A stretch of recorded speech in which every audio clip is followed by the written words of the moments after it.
Hi, everybody. We are so excited to have you here. Welcome to the first episode of Shammah Christian School channel, SSS channel. Today, we are so excited because we have a very special guest with us, and I want to introduce him. Please welcome Mr. John Collins. Thank you. I appreciate you guys having me. It's an honor to be here. So this is like my first time ever doing a podcast, but I appreciate it. Thank you. Thank you for coming. Well, we are so excited, and we want to just like do some kind of questions to know more about your life and how your ministries is going. You know. Okay. Thank you. So we're going to start. What was your life before coming here to Guatemala? So I accepted Jesus, or I received salvation when I turned 17.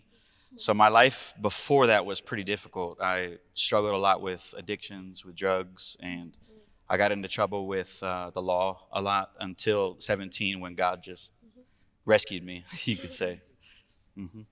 Well, that's really interesting. You know, can we know more about it? You know, like how did you find out about God? Yeah, so like I said, I was pretty. I come from a broken family. Parents were divorced when I was very little, and I just struggled a lot with really finding a place that I can just like feel myself, I guess you could say, or just feel comfortable. I didn't. Like home. Yeah, exactly, like home. And this life that we live, all of us want to feel loved. We want to experience love. We want to find love, which you could only find that in Jesus. But the struggle that I had was I was looking for it in every other place except God. So I found it in alcohol, I found it in drugs, I found it in violence, and just got in trouble a little bit with the law. And my friend eventually invited me to church, and I went there. And I'm going to be honest, like I didn't go there for the right motives. I probably went there because there's some pretty girls, or I went there for different reasons. But when I was there, God started to work in my heart. And he started to convict me of the ways that I was living. I didn't have much of a knowledge of God because I don't come from a Christian home. But over time, like God kept just like reminding me, like, hey, I'm calling you to something more. And he was telling me, like, I love you. And finally, after after I got arrested, and then after I really fell on my face from addictions, I finally hit rock bottom. And I realized that I was desperate for something more.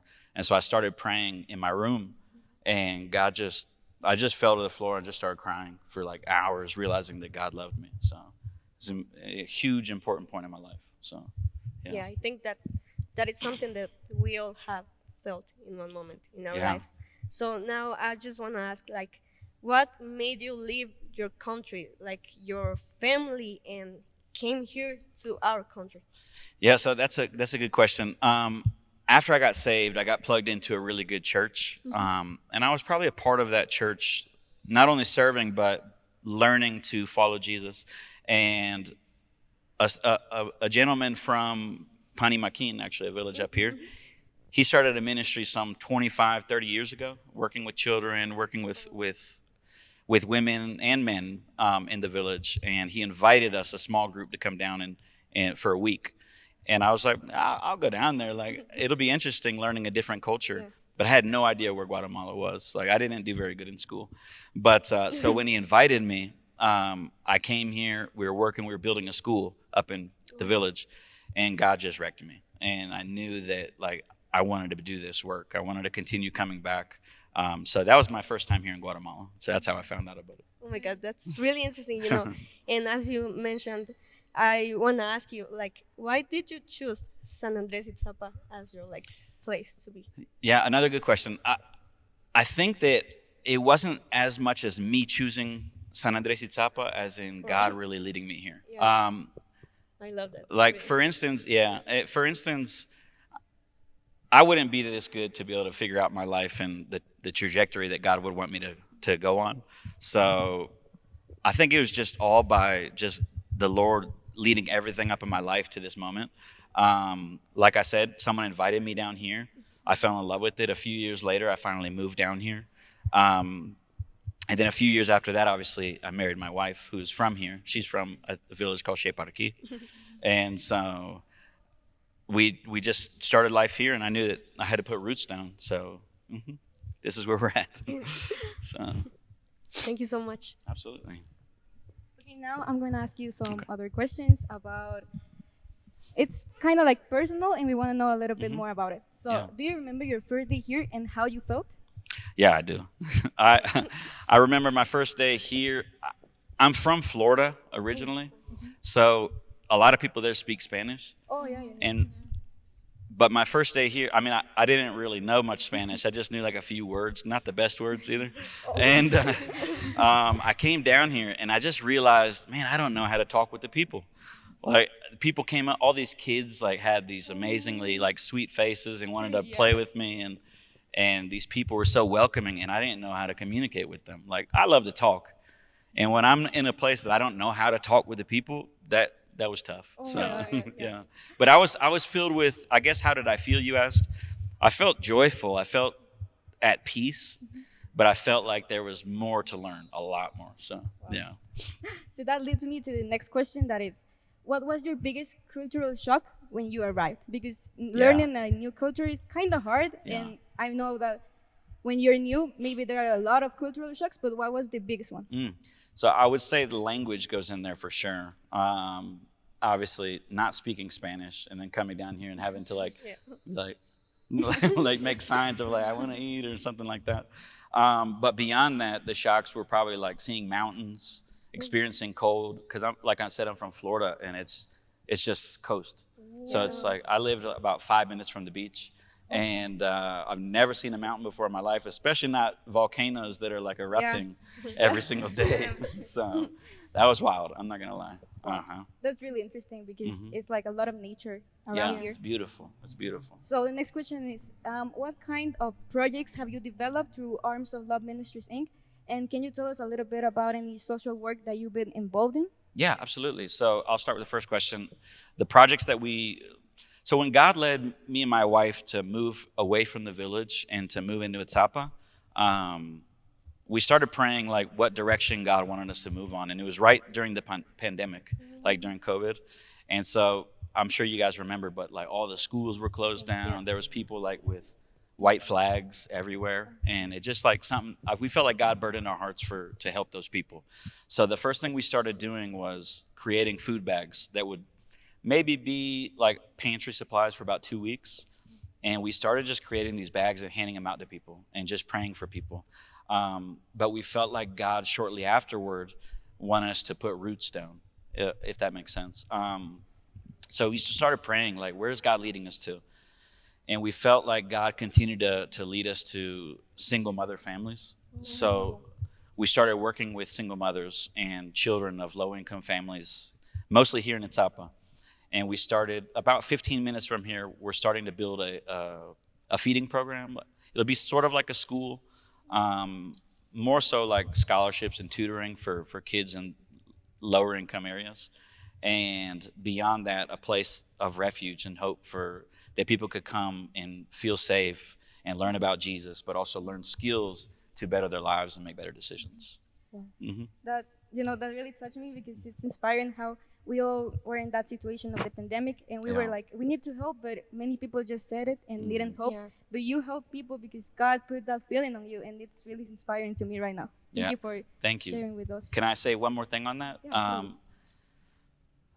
we didn't ask for any money like when we first started doing the food bag giveaway, and we literally just made like 10, 15 bags maybe, and it was just really beautiful to see the response from people, not only in the United States, but also people here that just wanted to be like, hey, can I help give you money for some bags? Can I help buy some food for you guys?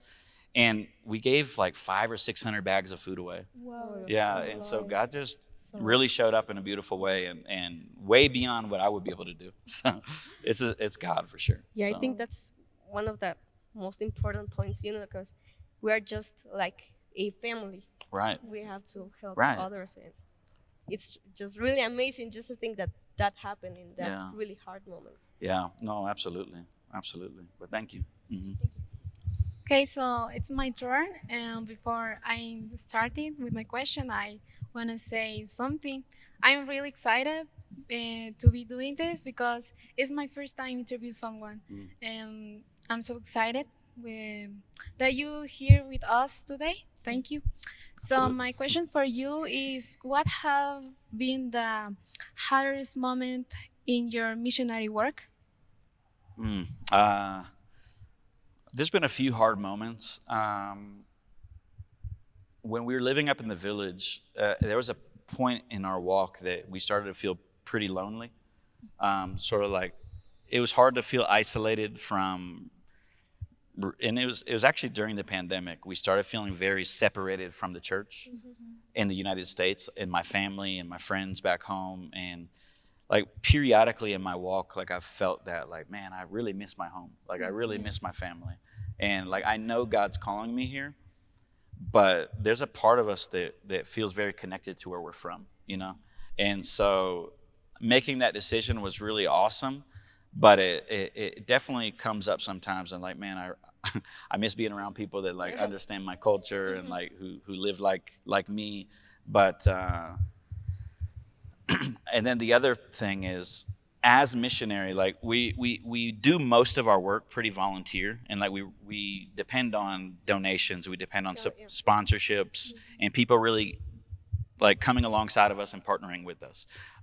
The difficult thing to that is oftentimes it's hard to find people who can catch the vision that you have. Like they see us, they like the work that we're doing, but it's hard for them to understand like the passion behind it if they don't come themselves. And so it's hard to get people to come down here. Yeah. And then second, it's hard to get those people to like partner with us month to month and sowing into these people's lives. So Okay, thank you. That sounds really thought. Who did you manage to overcome the obstacles? So first off, trusting in God. I think everything that we do, God has to come first. Yeah. So if that's seeking our education, God should come first. If that's seeking our employment in our career, God should come first. And in creating a ministry, like I'm not that intelligent, and so I have to rely on God for everything, you know, like, and I don't do that every day. Like, I'm not saying like I'm this great guy, but because I'm really not. God is the good one. But how did I overcome it beyond that? I would say always staying connected to the body, and you have to stay connected, especially as believers. Like if you're a Christian, you cannot be a Christian alone. You know, does that make sense? Yeah. You can't do it alone. A lot of people have tried that, and they usually always fall away from the church. Hard. Yeah, you can't. You need the body. You need brothers and sisters who will keep you accountable, who will encourage you when times are hard, but will also pray to you and tell you, like, get up, read, go, do, you know? So I hope that made sense. Thank you. And my other question for you is, what have been the most beautiful or impactful moments for you? Could you say in more details? Okay. There's been many beautiful moments, but not to pick just one. I would say the end goal of any church or ministry would be to share the love of Jesus. Mm-hmm. And so I think that the most important thing for us, and like the most impactful, was after maybe years of working or sowing into someone's life, that person would be like, they'll finally accept Jesus, or they'll finally be like I understand why you're doing this now, and like I want a relationship with Jesus, because it's so much more than just I'm going to open my Bible and read it. I'm going to pray a little bit, but beyond that, it's like I want these people to know God, like to know Jesus, like I know Him, you know. And so we might not have like big numbers of like people, but when that one person was like I accepted Jesus, that's the most impactful thing. Yeah, that's everything. That's the reason why we do what we do. So. Okay, thank you. Yeah. And let me finish with my other question is, who the people react usually when you talk about Jesus? Mm-hmm. has been testimony that you appeal? So, how do they respond, or? Yeah, like, do you have any like history about how someone react about Jesus that moved you deeply, like Yeah. into your heart? Yeah, does it have to be here in Guatemala, or can it be back in the United States as well? It can be like home or So I'll share a little bit about my life and how I came to Jesus, and then I'll share about a friend of mine who I met right after that. Me and a buddy of mine were pretty involved in some bad things, and after, like I had mentioned, that I was starting to come to church, I was starting to pray, I was starting to read the Bible and learn who God was and why He loved me. I didn't take it very seriously, but God just wrecked me one day in my room, and I just was crying for hours and like, God, I repent of this. Like, I need you in every moment. And the friend that I was involved in some bad things with, his brother had accepted Jesus in a completely other scenario, and we both like reunited like 30 days later, and we were both walking for the Lord because we didn't really have a church that we were going to, but we both knew that we wanted to seek God and we were hungry for Him. And so we started every morning coming together, reading the Word, praying together, encouraging one another until we finally got connected to a church. And so I hope that answered your question. That might not have. Yeah, Did it? yeah, Did it? yeah, Okay, thank okay. Cool. and it's really interesting, because I think that we all have felt that in one moment in our lives, and just to see how God is working in our lives, in our hearts, and with the people that we know, it's really important for us to remember that He is the first thing in our lives. Absolutely. Amen. Thank you. So, sorry. Now I have a question. Uh-huh. From your perspective as a foreigner that's never interacted with this culture, what strength do you think this town has? San Andres Itzapa? Yeah, what strengths? So this town is, I would say it's a hardworking people. So Totally. you can learn a lot of values just from seeing the people of Itzapa, but really the entirety of Guatemala. I mean, this is a hardworking people that a lot of them aren't making more than like $10, $15 a day, but they're not afraid to put in the work. And where I come from, a culture of, maybe because I'm from the coast or what, but I'm from a people that many times are pretty lazy and aren't willing to really have that work ethic and drive behind them. Here, it's the complete opposite. Like, they're willing to go, get up before the sun rises. They're willing to go and work, and really hard. And another thing that they do really well here, in my opinion, is they're a united people.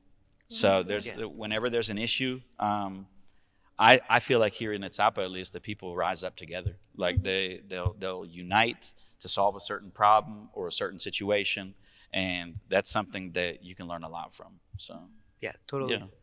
Thank you. And what do you think we could improve as a community?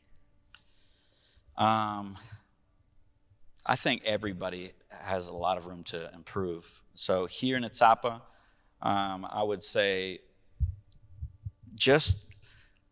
I think more education on usage of water and responsibility and how to, Totally.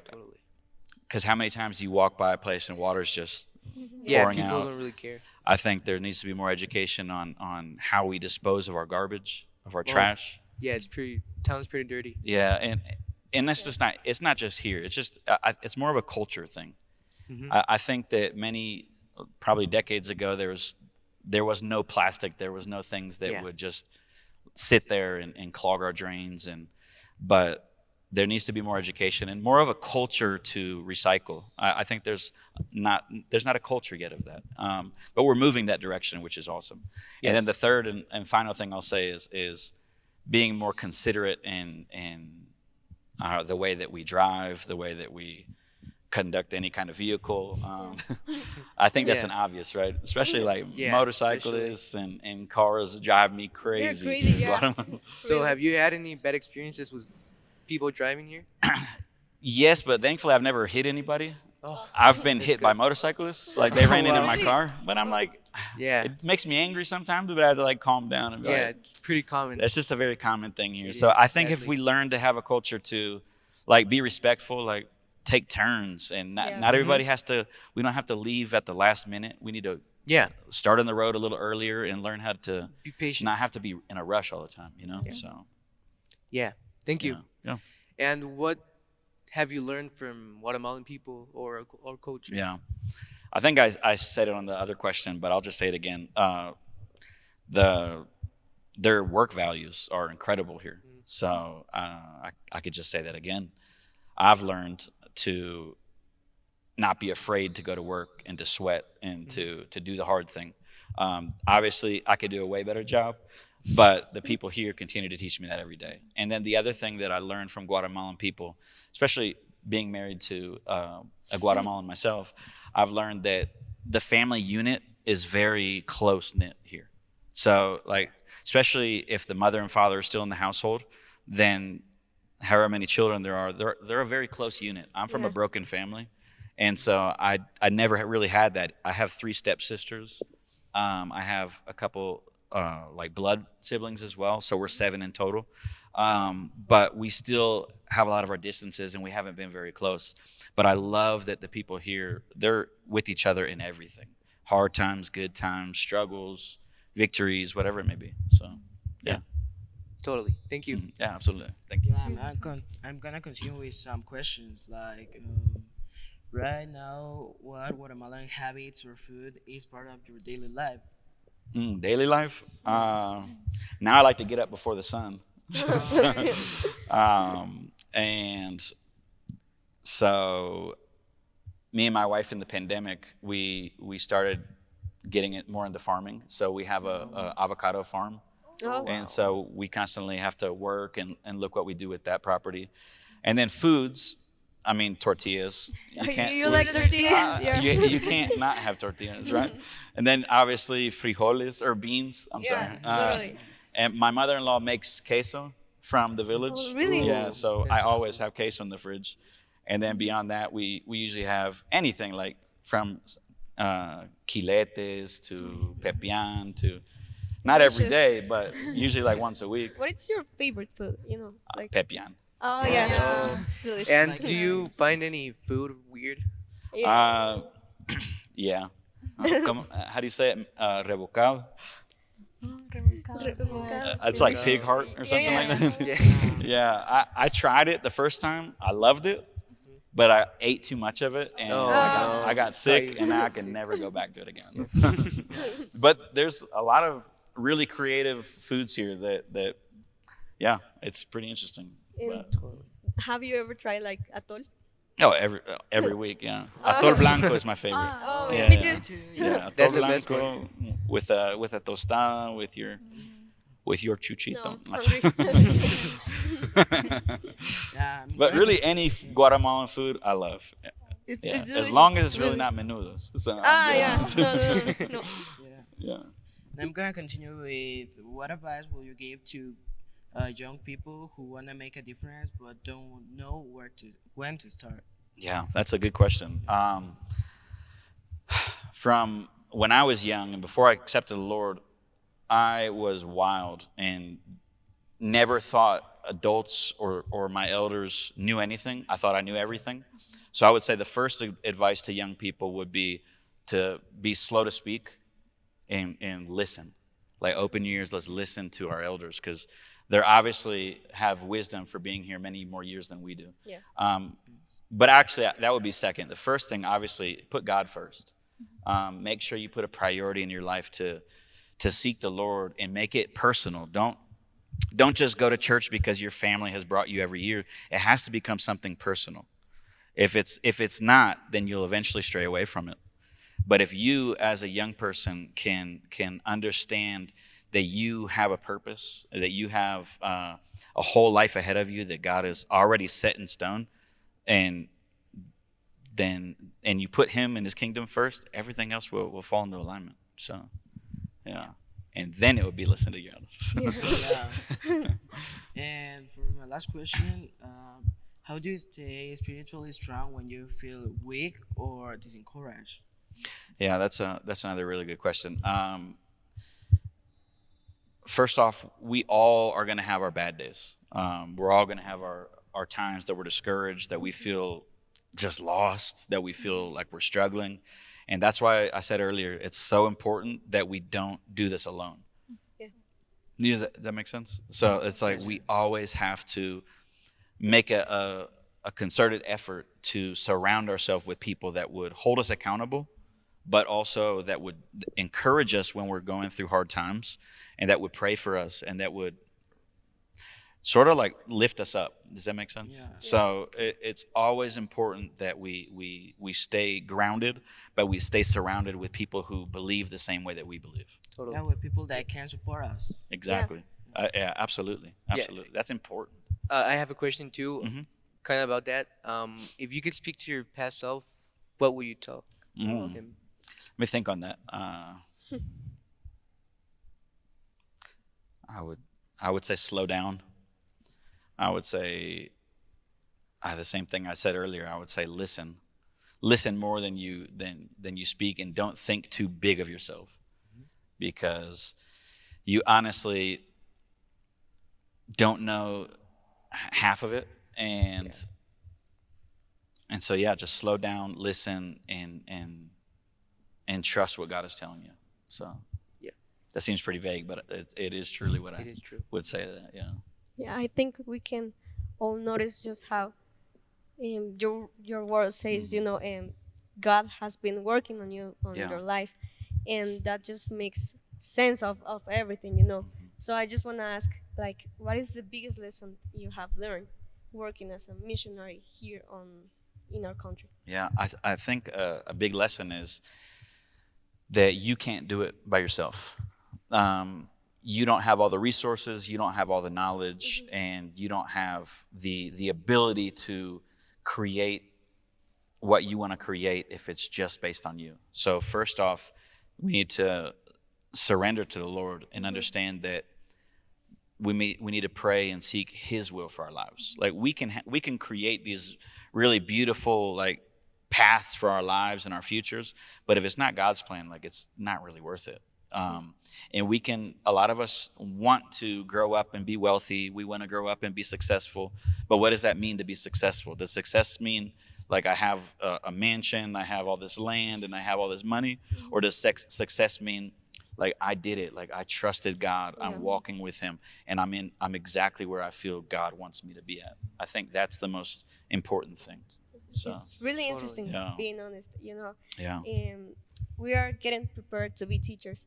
That's So awesome. I think that we can understand that because we work with kids, but Yeah. we see like a lot of families, and it's really interesting just to see how people get connected with God and just let Him go through Yeah. their lives, Absolutely.